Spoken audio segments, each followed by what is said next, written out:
Hello, and welcome to Living with the 3G Legacy, a conversation with grandchildren of a Nazi perpetrator and a Holocaust survivor. I'm Anna Schumann Gallegos, 3GNY board member and grandchild of two Holocaust survivors. It is my honor to welcome you to today's discussion. We welcome all of you who are tuning in for the first time, as well as those of you who regularly participate in our programming. 3GNY is an educational nonprofit for grandchildren of survivors and supporters. Founded in 2005, 3GNY's membership is now at 4,800 and growing. We've held diverse programs of all sizes around the New York area and play a leading role in launching other 3G groups, including 3G DC, 3G NJ, and 3G Philly. And we are currently working to facilitate the formation and growth of other 3G groups. Our flagship educational initiative is We Do, short for We Educate. 3Gs are often the last living link to survivors and their stories. There's currently a roster of over 300 of us who have gone through the We Do speaker training program, and thanks to this past year's virtual classes, our newest speakers come not only from New York, Jersey, and DC, but all over the world. Through We Do, we are actively combating the statistics that show a staggering lack of Holocaust education by educating diverse communities about the perils of intolerance. Studies have shown that those that receive Holocaust education are more tolerant and comfortable with those who are different from them. They are more willing to challenge incorrect or biased information and are more likely to become upstanders. 3GNY does not solicit donations from schools, teachers, or students. Our programming to schools is completely free, and we aim to keep the cost of training 3Gs as low as possible. You can help support our programming through a financial gift of any amount. This will go directly towards training more speakers, so we have the ability to reach more students. There's a link with ways to donate in the chat, and we hope you'll consider making a gift. If you've already donated, thank you so much. Now let's turn to today's discussion. What does it mean to be a descendant of a victim versus a perpetrator? Both certainly carry with them a very heavy weight. Today, we will hear from Claudia Kiesinger and Elizabeth Kamens. Claudia was born in Gingen, Germany. Although knowing about the history of World War II and the Holocaust, it was not much in her focus. This changed in 2005 when she learned her grandfathers were directly involved as perpetrators. She became engaged with the March of Life movement and became the national coordinator for March of Remembrance in 2019 in order to seek reconciliation through healing and restoration between descendants of victims and perpetrators. Elizabeth is the granddaughter of two German Holocaust refugees, Rudolf Herz and Trudy Siegel Herz. Elizabeth became involved in 3GNY as a classroom speaker through We Do in 2017. In this way, she keeps the legacy of her grandparents alive, informing students about the Holocaust and the effects of hate and injustice. This year, Elizabeth also joined 3GNY in their board of directors. Welcome to both of you. We'll be opening for questions from everyone at the end, so be sure to type any questions you have in the Q&A tab at the bottom of your screen. Let's jump right into it. This question is for the both of you, but Claudia, we'll start with you. Tell me a little bit about your grandparents' experience. So hello to everyone, and I'm so grateful that we have this discussion today. So my grandparents on my father's side, they were butchers, and my grandfather, he even was not sent first into the war because he was a butcher, because he was looked at essential, but later through certain circumstances he was sent, and he spent most of his time in the East, and the war in the East was so much different from the war to the West. So he was only in Eastern Europe where so many killings took place, and my grandmother stayed back and had my father, and so they all were in Tübingen in southern Germany. It's close to Stuttgart, and after he came back from the war, they built a butcher shop, they built a house, they built their lives, but it was never part that they would share with us, or he never. I asked my father. He never spoke about what really happened while he was in the war and during the Holocaust in front of the children. He had his war comrades, so to say. They would talk there, but not before the children. So we didn't really. I didn't know anything else, and he passed away in 1970. So I was too young to ask any questions anyway. And my other grandparents from my mother's side, my grandfather, he was 21 when Hitler came to power, and he immediately left the Catholic Church and joined the Nazi Party, because it really can be seen as a religion. And because I mean, they worshipped Hitler, and for him, this was the man. And that, sadly, it was like that until he died. When he came back, he really thought he was this good guy who built the Autobahn. And my grandmother was part of the Bund Deutscher Mädchen, which is the youth, Hitler Youth part for the girls, and said there, this was the best time of her life, the when they spent time together as the girls. But I just later found out that they had the same ideologic treatment, or they were like put into place to follow Hitler and the whole Nazi propaganda and the ideology of the National Socialism. So my grandfather came back from the war, and they built their family. They had a sawmill, and this was how they lived their life. And maybe this for now. Elizabeth?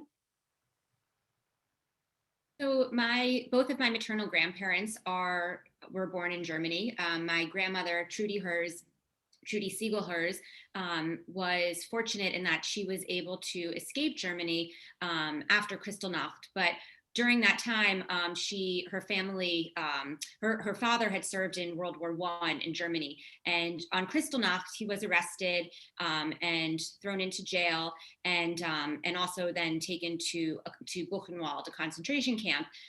Shortly thereafter, he was released and came back, and her family was able to get out shortly thereafter.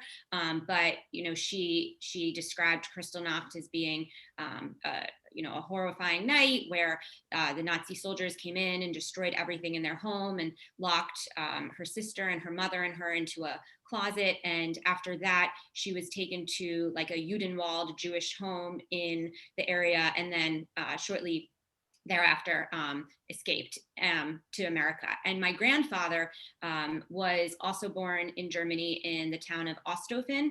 And when he was in his teenage years, he moved to a slightly larger town nearby. The towns that he lived in were really integrated in terms of Jews and non-Jews. And he had a really good upbringing. He loved to play soccer, and he was going to go into the hardware trade, essentially. And he had two brothers who were close in age to him, and he had an older sister, and he also had a much younger brother. And when Kristallnacht happened, he, along with the two brothers, were thrown into jail, and his sister at the time worked for the local city government and were able to secure their release. When they were released, they understood that they needed to leave the country very quickly. But his family was only able to secure visas for not the entirety of his family. At that point, his father was no longer alive, so it was his mother, three brothers in addition to himself, and a sister. So his sister was able to get out of Germany, but him and his two brothers ultimately went to Sweden and then Russia, and then went to Korea and Japan, and then took a boat to the west coast of the United States, where they then ultimately settled on the East Coast. And he was ultimately drafted into the United States Army when someone overheard him speaking German and thought he was a spy and reported him to the United States government. And much later on, he found out that his mother and younger brother were murdered in a concentration camp. When was the first time that you both learned about your grandparents' experiences? And how did you feel when you learned those things? Elizabeth, let's start with you. Sure. So I first learned of my grandparents, particularly my grandfather's experience, when I was in 6th grade. There was a contest in Hebrew school where the contest essentially encouraged students to submit a story about their family history. And I remember bringing home this slip of paper and showing it to my mom, and her encouraging me to apply or to enter the contest. Now, at this point, I knew that my grandparents were German. I had known that from a very young age, but I didn't really know what their family history or their stories were. So my mom encouraged me to apply. And I do remember her speaking to my grandfather on the phone and taking down a lot of the details. And then I actually hand wrote the story, that the details, the facts that my grandfather provided to my mom. So I would say that was around 6th grade, and it was a very cursory overview. It was a very brief understanding of essentially even smaller version of the facts that I just provided to you. So it was many years later, even in more recent years, that I've come to learn more facts and understand exactly the stories of my grandfather. And my grandmother was still alive when I was in high school. So I did try to actively record her and to write down more notes about her history, because at that point I was old enough and I had the opportunities as well in terms of school projects and just having the understanding of what her history was, and trying to ask questions and try to record it. Claudia? Yes, so for me, as I mentioned before, we never really talked about Second World War, the Holocaust in the family, or because one of my grandfathers was a Nazi until he died, we didn't talk about it because we didn't want to get in this fight with him, because he wouldn't change his mind and we wouldn't change our mind about it. So there was this silence in our families that really, yeah, it was not a topic to talk about. And so for me, it started in 2005 when it was the really turning point also, when I started to become interested in what really happened and in the involvement of my family during the Holocaust. And it was with one sentence that, like, the silence of your forefathers is still in you. And we knew it was like, what silence towards the Holocaust, what happened there. And you know it with many survivors, they cannot speak because of the atrocities and the traumas they went through. And my family, we didn't talk about either for shame or whatever reasons. And then you also had those family myths that try to whitewash it or make it not so bad, that you would hear one of my grandfathers would say, hey, he was not in the Nazi party and he got arrested for it, harassed for it. But in the end, I found out that he was part of the party. He was a member of the party. So there was this point when I really wanted to know, and realizing that the silence was also in me, because I kept silent. I didn't question him in what he said. I just kept silent, and I realized silence is approval. And so I really started to do research. At that point, one of my grandfathers had already passed away. Both had already passed away. But you can, in Germany, all the archives are there and the archives are kept. And so you can write to governmental offices and you get the answer, at least where they were, just the facts where they were deployed to. And for me, it didn't still make any difference, because it's just cities and I didn't know what happened there. And then I started the research to really what happened at the places where they were. And that really shook my indifference, because it was a depth that I went into that I didn't know before. So that was really something that the main thing, the breaking thing for me was to realize if I'm silent, I'm approving the things that are said, and realize that in my life, and especially when it came to the Holocaust, there is so much silence still in Germany that needs to be broken and spoken about. And yeah.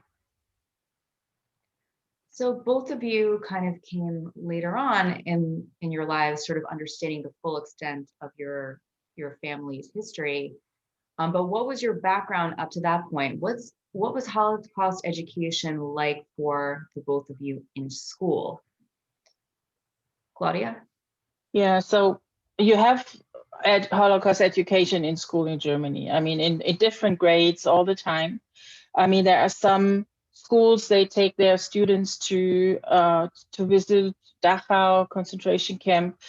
Me personally, I didn't, but many classes go and visit the camps. And but it was, for me, as I said, it was distant. It was part of history, although of course it was terrible, but it didn't come very close. So when I realized this whole in what indifference did to me, and how what I did with it, nothing, and being silent, it really changed a lot. And then finding out the things, I still remember when I first I knew. So one of my grandfathers, he was in St. Petersburg in Leningrad, and that city was besieged for 3 years. And my grandfather was there. He was there, and then I knew he was a radio operator. And then you think, well, then he at least didn't kill anybody. But the reality is, his job was to communicate what is happening. So he knew what was going on. And in St. Petersburg, also a large Jewish community. The siege of Leningrad is one of the worst war crimes also that was happening during the Second World War.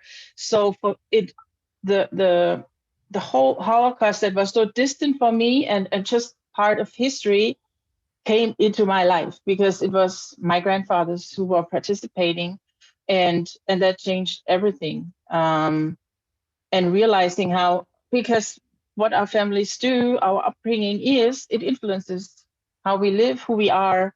And so it changed my life completely. Elizabeth?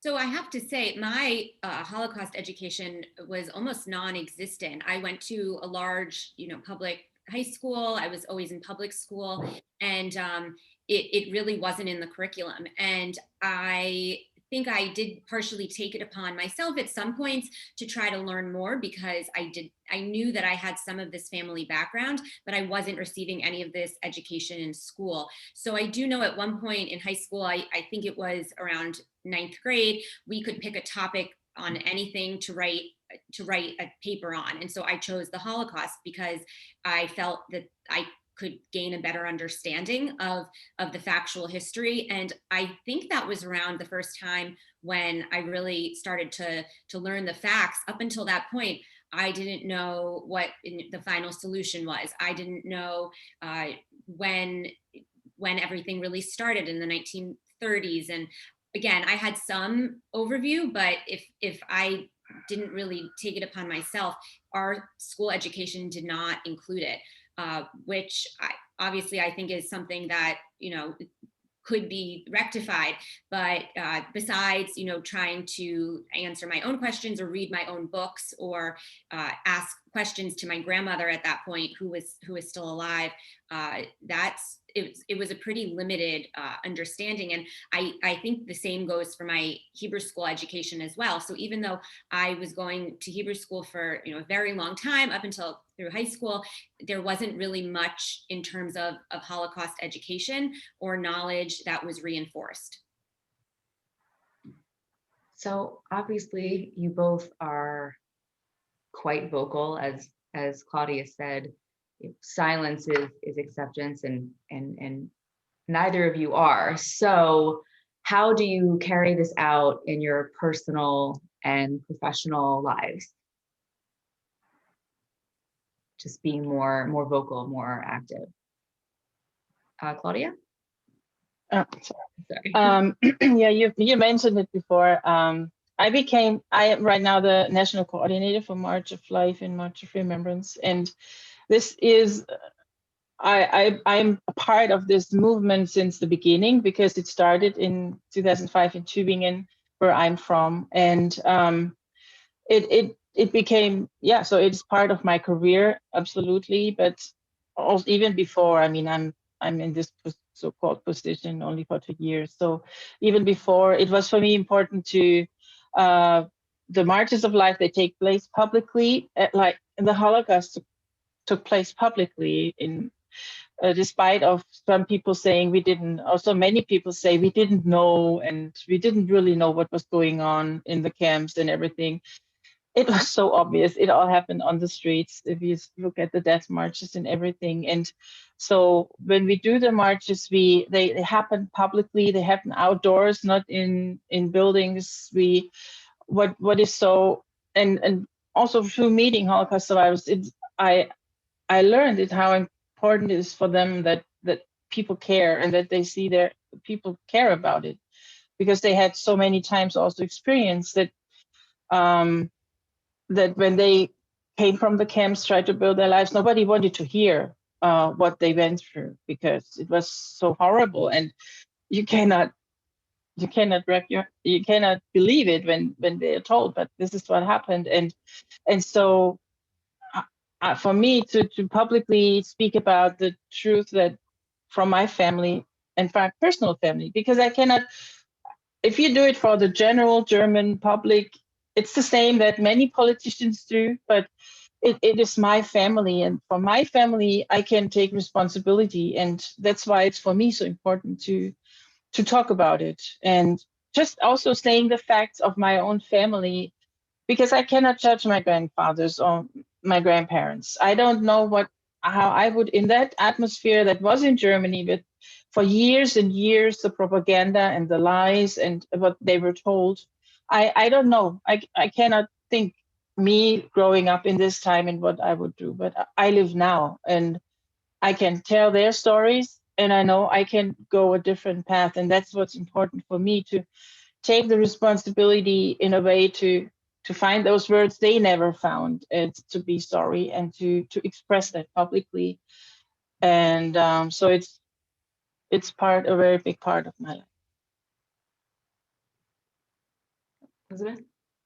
So obviously I'm very involved in 3GNY, and I believe in the mission of the organization, and trying to educate students in schools who aren't necessarily getting this type of knowledge and this type of education. So I do think that's definitely something that I've taken from learning about my family's history and just sharing my grandparents' stories, people that have expressed interest, sharing that, and teaching people about the Holocaust, and making sure that education, it doesn't even end with Holocaust education, that it ends with bullying and anti-Semitism, and just taking that message and trying to be a good person. And also, I think the message, something that my grandparents really carried with them, is they didn't hold, despite everything that they went through, they didn't hold a lot of bitterness in their hearts and towards others.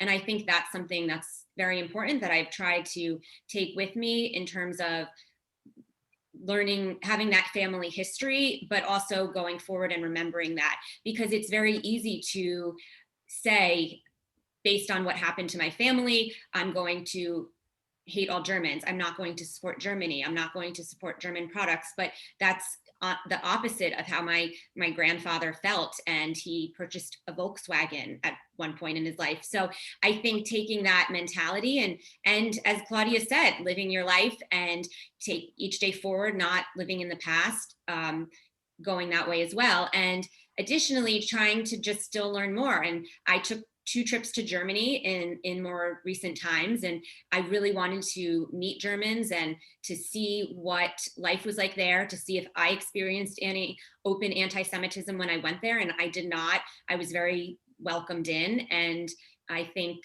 those are some of the pieces that I've taken from my family's history. So do you both feel then that knowing and this much about your family history has made you stronger in certain ways? Elizabeth? Sure, absolutely. I think knowing my grandparents' history and all of that they went through, I think that it's a lot of people, say don't sweat the small stuff. And I think that's really true.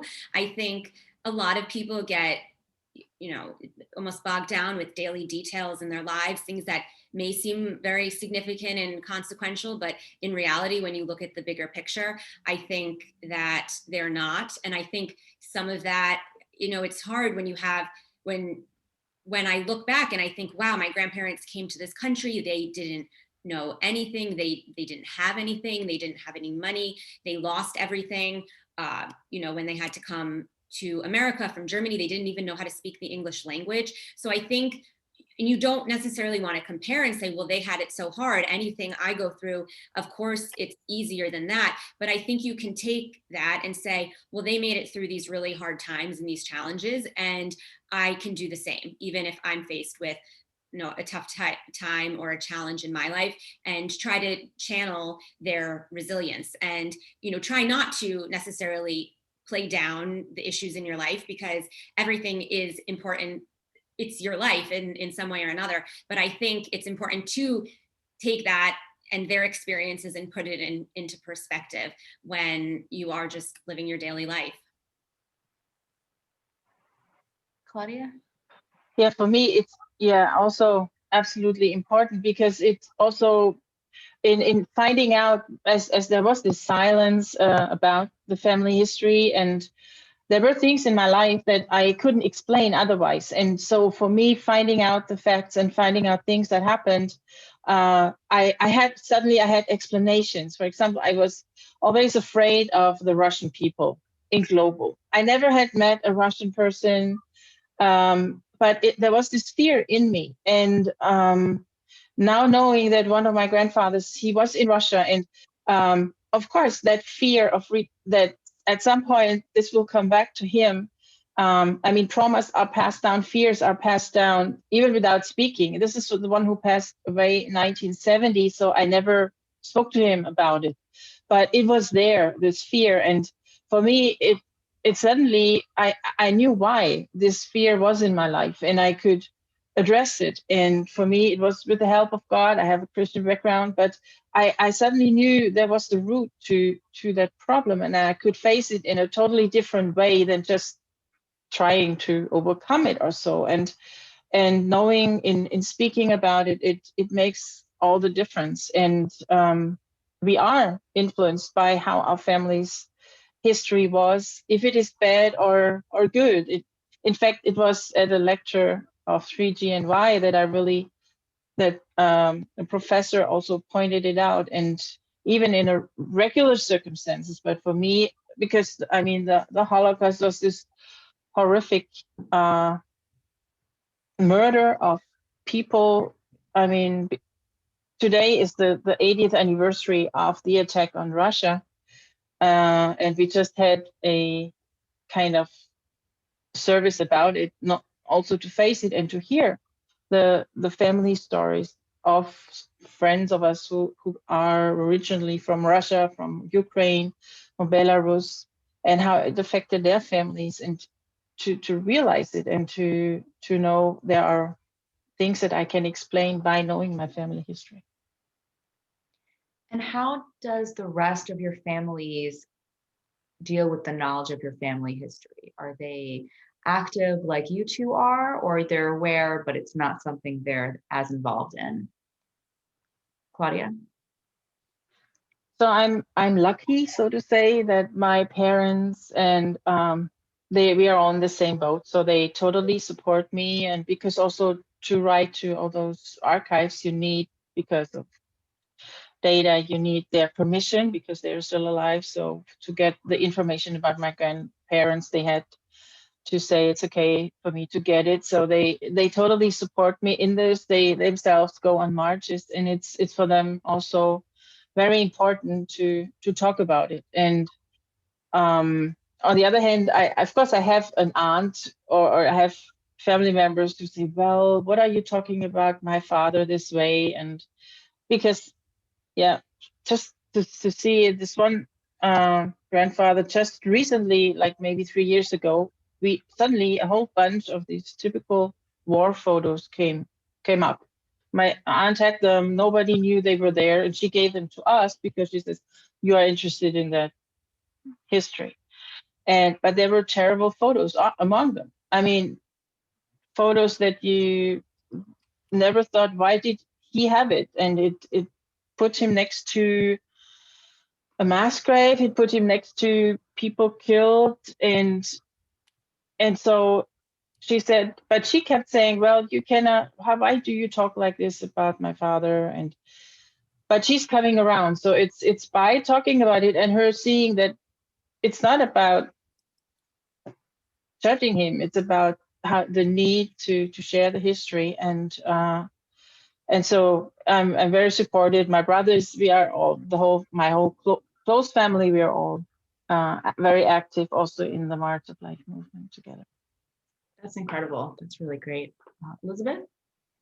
So I have a very small family from my maternal grandparents. I have one sister who's very involved in 3GNY, and I'm the older of the siblings. So I think I've kind of, through schooling and whatnot, just taken it upon myself to try and do more of the historian role. So recording and documenting and tape recording my grandmother, at least. But my mom is also very interested, and I think it's interesting that when she was growing up, people didn't really talk about what happened. And as a 2G, she always says she knew bits and pieces, but they didn't really ask questions. And my grandparents were really adamant that my mom and her sister go on and integrate into society and be Americans and not necessarily learn German, and just embrace life as Americans and freedom and be observant,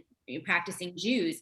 And I think as time has gone on, people have taken more of an interest in the Holocaust. I think more time has passed, so people, survivors in particular, are ready to talk about it.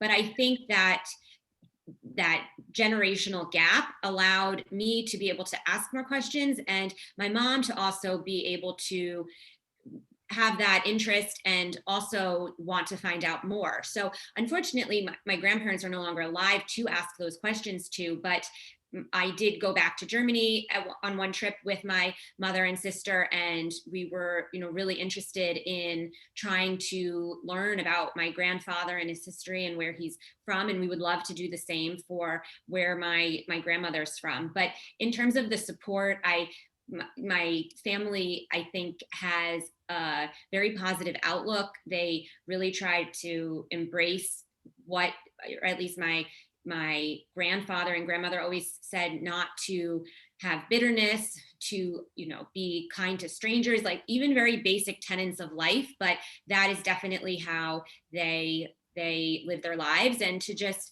move on. And you can't dwell in the past. The past happened, but even though it did, you can take that with you and hold it with you, but you can still live your life and move on, and can make a better life for yourself by embracing those challenges that you faced in the past. Now, what kind of Holocaust denial or indifference, which is a kind of denial as well, that have you both encountered since you've become activists? Elizabeth? So I'll start off when I was very young. I have a memory, and this also goes back to the last question of kind of going to my parents when things haven't been right, or I've faced anti-Semitism and I've questioned that and why and who am I and whatnot. But when I was very young in elementary school, my first remembrance of anti-Semitism, a girl that I was friendly with told me that she wasn't allowed to play with Jews, but she could play with me, that I was invited over to her house, even though her father didn't like Jews.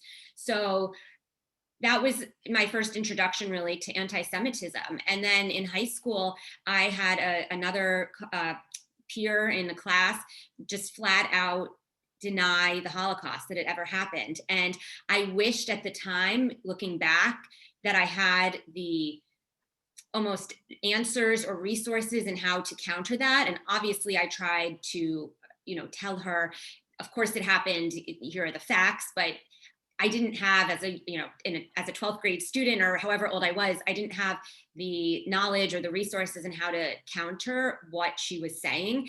And there have definitely been other little incidents here and there, even on the streets of New York. I've had random people make comments, you're Jewish, they just say random things on the subway. But I think it just makes you want to educate more people and show people that we're just like everyone else, like any ethnicity, we're all the same deep down, and we all just want the best for us and for everyone else.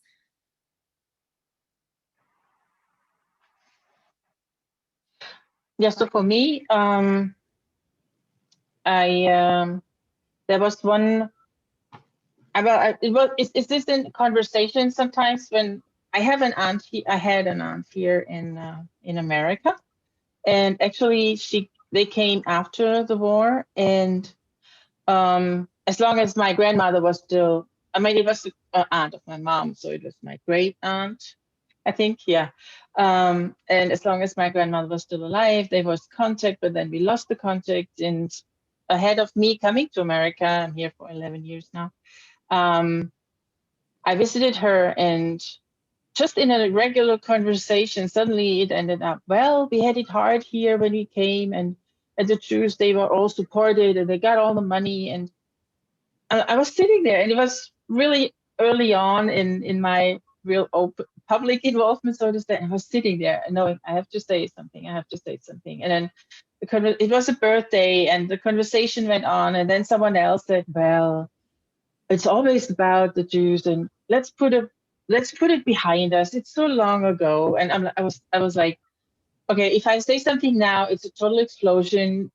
But I knew I had to say something because I had this history of indifference. And I called them the next day and told them it's absolutely not acceptable what they were saying. And that aunt, even, she told me in another conversation, she brought Mein Kampf with her to America.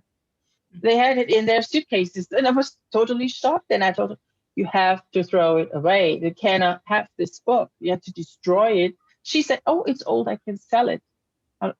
I just like that. That was the end to it. I told her, you're done.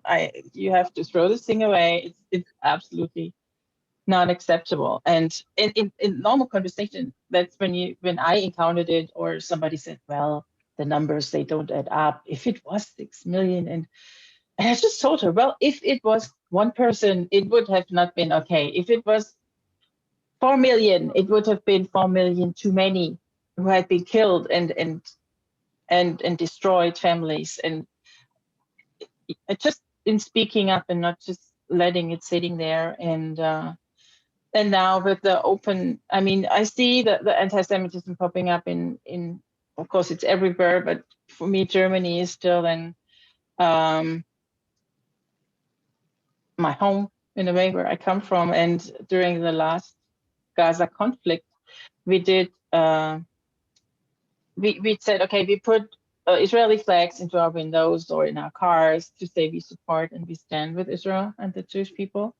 And it happened that somebody's car was totally damaged because of that. And but I had one survivor, Rose Price. She was the first survivor I met, and she became a very close friend of my mother. They would cook together and stuff. And so she was in my parents' home, and she visited Germany. And at some coffee table, that suddenly she turns around to me and says, hey, I'm so glad I know people like you. You're my friends, because if it happens again, I will not be alone. And that was for me that moment when I knew I cannot be silent any time, and this is the decision that I make, no matter what it costs. And that's why it's speaking up is so important in at every, if it is the smallest remark. Or, and I have to say that during these times, it was the first time that I'm wearing the Star of David just to show my support and my identification. But it was the first time this last month we were like, okay, I went into a store and I'm like, they were looking weird to me, and I'm like, oh, they see my Star of David. So I like, okay, what do I do now? It was the first time for me to personally, like, not with the facts or something. It was going to me against me personally, and to understand my friends who say they don't, my Jewish friends who say they don't feel safe. And not going back and just standing the ground there, because there's no way to back down. So we're going to move on to some of the questions that have come up in our Q&A. So the first question is for Claudia, and it's, how do people react when they hear you speak about your family's history? More specifically, is the reaction from Germans versus non-Germans different? And what is the reaction from Jews? From Jewish people, that what blows me away always, because you think, okay, I am the descendant of a perpetrator, but what we found is just so much love, and the survivors that it's so much love that comes there. And even in speaking about, to remember the horror of the Holocaust, do it together, and being able to cry together about it, but then also to see them, how they build their lives, and to be able to move on in new life. And so it's only positive, and for me totally amazing as a descendant of perpetrators, that this can happen. And with Germans, it's divided, so to say. You have more and more. I mean, there is anti-Semitism in Germany. There's no way around it. And the time during the Gaza conflict, now to see the pictures in the news, it's shocking that it is even possible to happen. Or I mean, here you always have security in front of synagogues. Always, I knew that, but in Germany, that's not normal that you have your security, yet you have to have your own security and stuff. So, but we needed to have it because there were attacks and stuff. So for that to happen again in Germany, you can only say, why can we not learn from history?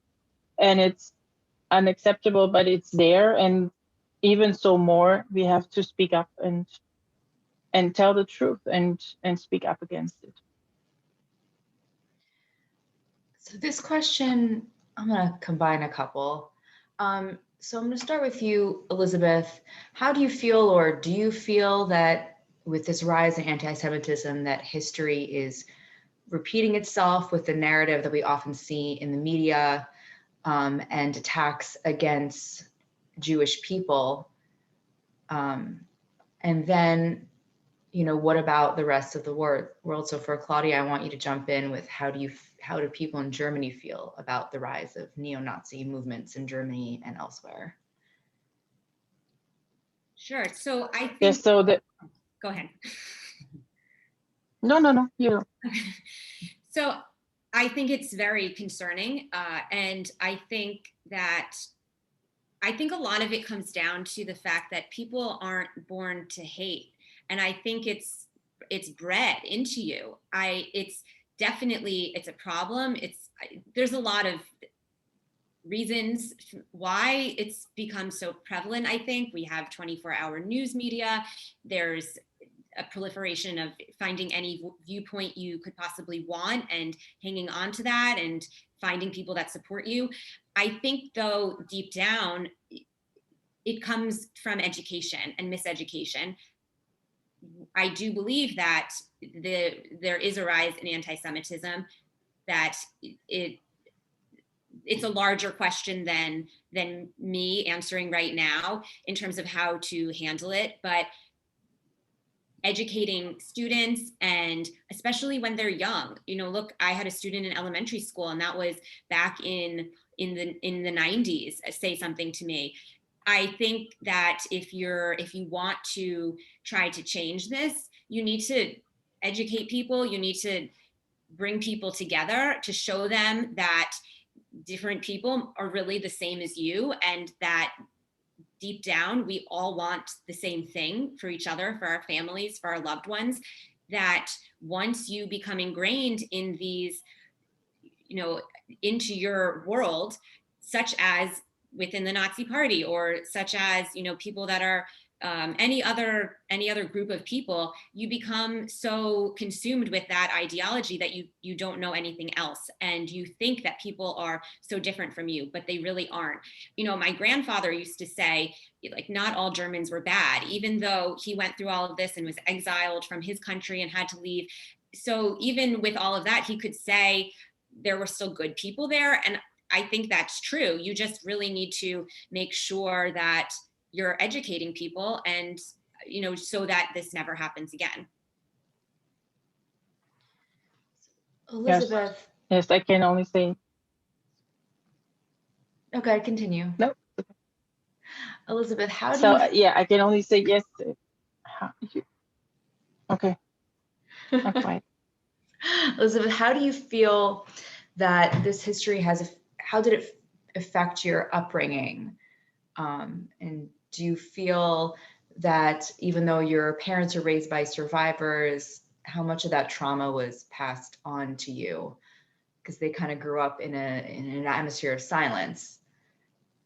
So I think my father's parents were both born in America, but my mother's parents were both refugees. So I think that they were both very supportive in terms of me wanting to document my family history and becoming more involved. It was actually the opposite of what some people say children or grandchildren of survivors would be. It was a very warm, loving, caring, encouraging environment, particularly to pursue what I wanted in terms of a job or a career. I think that they recognized that I had an interest in my family history and that I wanted to continue this. So, in terms of things that interest me, they definitely encouraged me to, rather than shun it or isolate it or not talk about it. So it was, however you might think that, if people don't talk about things, that it might be cold or sparse or not a loving environment. It was completely the opposite. And I think it was the same for my mom, and I wouldn't speak for her, this is obviously a 3G conversation, but it was really more like you move on, you make a better life for yourself, you acknowledge the past, you recognize the past, but you just don't live in it, and you can use what you've learned and gained to move on from that. And I think they were both very encouraging. I'm an assistant district attorney in the Bronx in New York, and seeing how I felt, wanting to help underrepresented people or minorities and victims of crimes, they were both encouraging in terms of, and I think that comes from my background and how I was raised as well, in terms of trying to help others when they need help. Claudia, how about you? How do you feel that your upbringing was affected? My mom once said that the atmosphere in the store, in the butcher shop, and that was my grandfather who was in the East. Once she visited Dachau, she said this was somehow, it felt similar to her. Just the atmosphere of being in a camp, being just only this little part. I don't want to compare it at all, but for her, it was like she felt, this is how she felt a little bit working there, because she never knew if he would explode the next minute, this how the guards, I mean, and I think this was passed on, and having those fears that I mentioned, and it influenced me. And for me, the key was really to face the past, to get away from there. I had some rough experiences in my childhood, and I see many roots in there, in how also, if you look into the Nazi ideology and how to raise your children, how to education happened, to raise the children just that they have to function, they have no own free will and all this. And I saw this in me in a way. And for me, it was really helpful to know it and to be able to be changed and see my parents going the same way later on. It really helped to leave the past behind and be free from that. So it influenced me because it influenced the whole society. And with the ideology, everything was really in like so full with this ideology and the hatred and the how to look at your neighbor and to think you're the superior race and all this. It was so inside, and I realized okay, the war was over in May 45, but that didn't change the people. That didn't change those 15 years of Nazi ideology. It was just like, put it under the rug and try to move on, but it was still in them. And for me, that was important, also healing in a way to see that and to be able to move on from there. Now, this question is also for you, Claudia. It's from someone who says they meet many Germans through work, and it sometimes emerges that they are a German citizen and a grandchild of survivors, and people are generally quite interested. But at a sensitivity, he usually does not ask them about their family histories during the war. So how do you think that the average German today would react if someone said, well, what was your family doing during the war? I'm sure I can imagine. Yeah, definitely. But I think that many wouldn't even say I don't know, or what I hear from my friends also, that they say in their families it's not talked about. It's not something that you openly talk, and you really have to be interested in wanting to know. So I think many might say I don't know, or they try this playing it down that nobody knew. And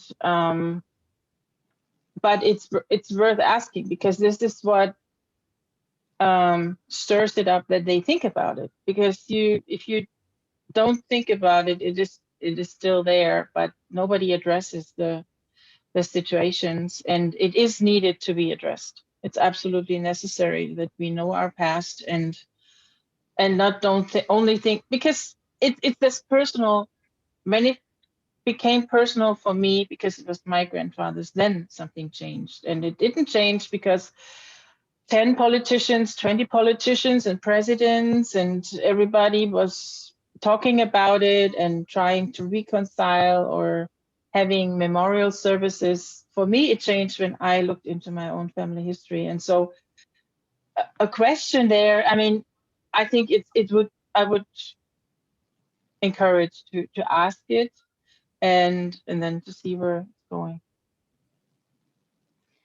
Elizabeth, do you feel a connection to Germany? So before the first trip that I went to Germany, and I went through Germany Close Up, which is an exceptional organization.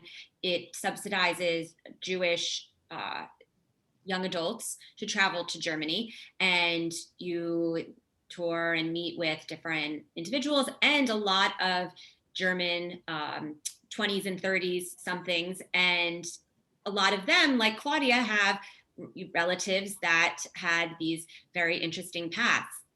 So I was quite nervous before my first trip, before that trip, which was the first time I went. I didn't know what to expect. I didn't know if I would stick out, if I would feel uncomfortable in any way.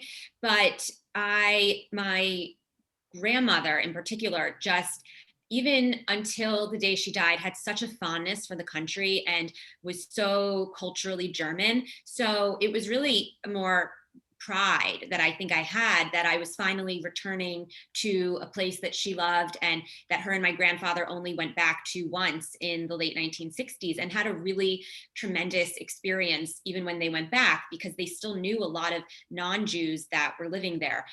And my grandmother kept a very detailed diary, and I looked at that before I went to try to get a frame of reference when I traveled there. So then the next trip that I went to Germany was with my mother and sister, and it was a very quick trip, but we went to the town that my grandfather was from, and we saw the famous synagogue where he had prayed as a boy with his family. And again, I had a very positive experience.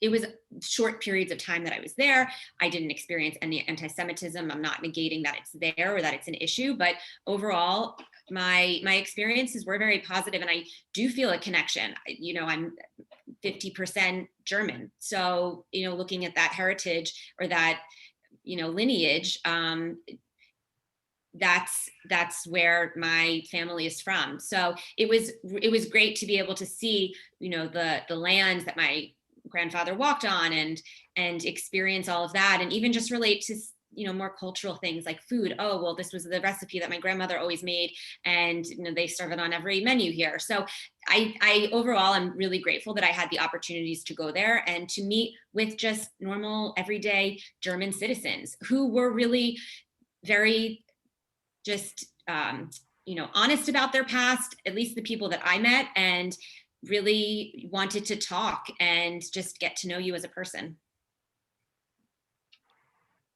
So Claudia, this is from someone whose grandmother received reparations as a survivor, and she's wondering, how do younger Germans feel about giving reparations to people that they never personally harmed, but their parents or grandparents did?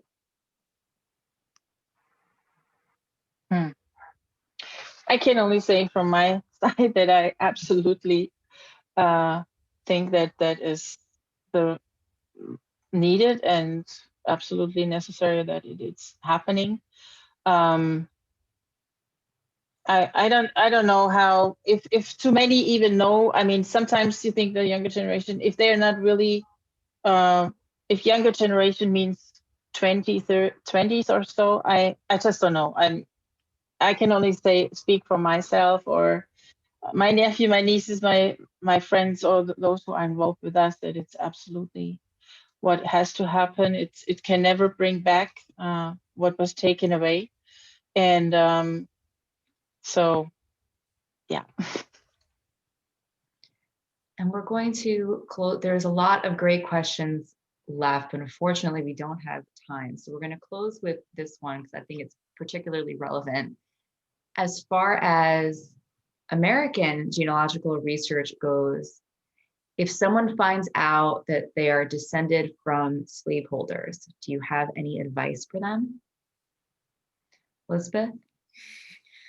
Wow, that's a very good question. Look, I think a lot has to be done in this country to, you know, make amends for what's happened. I know it took Germany a very long time, but it didn't take, you know, America nearly as long as Germany as a country. So I would say, you know, do as much research as you can, like in terms of what documents your family might have.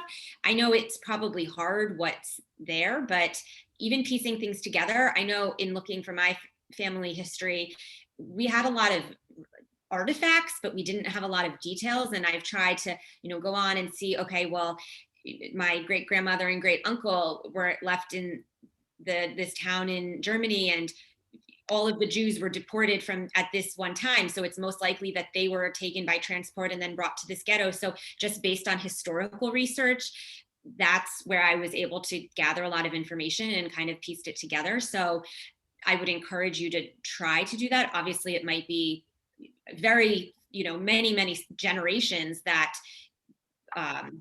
that have been between you and your ancestors, which might be more challenging. But I mean, there's a lot of other museums and resources, and usually I find that there are historians there that have better research skills than, you know, an ordinary person. So perhaps start there. Do you have any thoughts on it, Claudia? Yeah, I mean, we had an online conference last year, and one of the participants, they're doing marches in California for him, that was an issue because he knew that his family, as they had been long living in America, that they had slaves. And but it was also not spoken about in the family. But for him, it was an issue. It was on his heart. What can I do with it? And for him, it was very interesting how he put it in during the conference, where he said, like, the Germans took away the names of the Jewish people, but tattooing the numbers and this to taking away their identity, and comparing it to the slaves. He said they only had first names. They had no last name. They only had first names. And then when they were freed, most of them took the last name of the plantation they were from. That's what he said. And so for him, he found an old family Bible where the first names of the slaves at a certain time were on the land with them. And he said he wanted to read out their names as a gesture, because he knows now there's a African American part who has the same last name than he has, and there's this white part.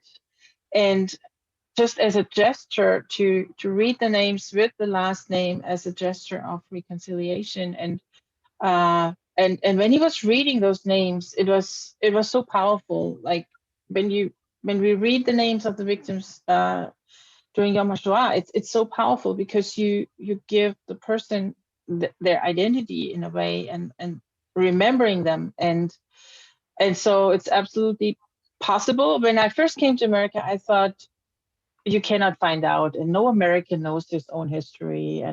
But it's not true, because he said everybody knew in the family that they had slaves, and almost most of the people had slaves probably during slavery. So it is nothing that you just ignore, and whatever is possible to find out. Maybe it's an old family Bible where suddenly there are names you don't know where, and to really go into it and encourage the research, because then when we talk about it, it is possible to come together in reconciliation.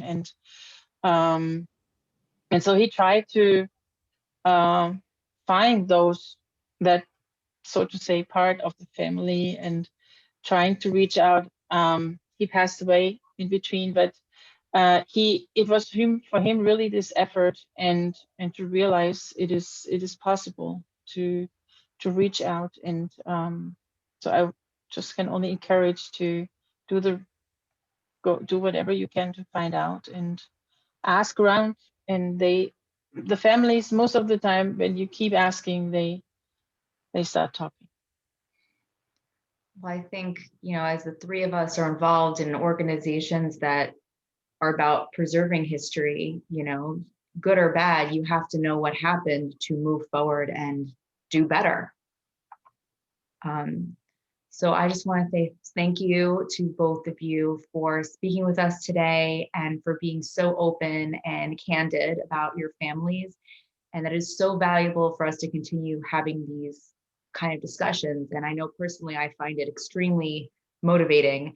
And in the chat, there have been lots and lots of comments thanking you, Claudia, for, again, being so open about your family history, and for using it to motivate you. I know now, in this atmosphere of increased anti-Semitism, having allies like you is extremely powerful and quite comforting, to be honest. If you haven't yet made a gift to support our programming, namely we do, we hope you'll consider making one now, and you can please refer to the chat. Either way, please thank you so much for joining us today. If you also have any connections with educators, or an educator yourself who may want to have our speakers present to their classes, please reach out, and we have a large speaker bureau ready to present either in person or virtually. We have 2 events coming up in July, so be sure to keep your eyes out for an email, and check out our YouTube page for the complete library of our virtual events. We hope to see you again soon. Thanks again for taking the time out to be with us. We are grateful, as always, for your presence and support. Thank you. Good night.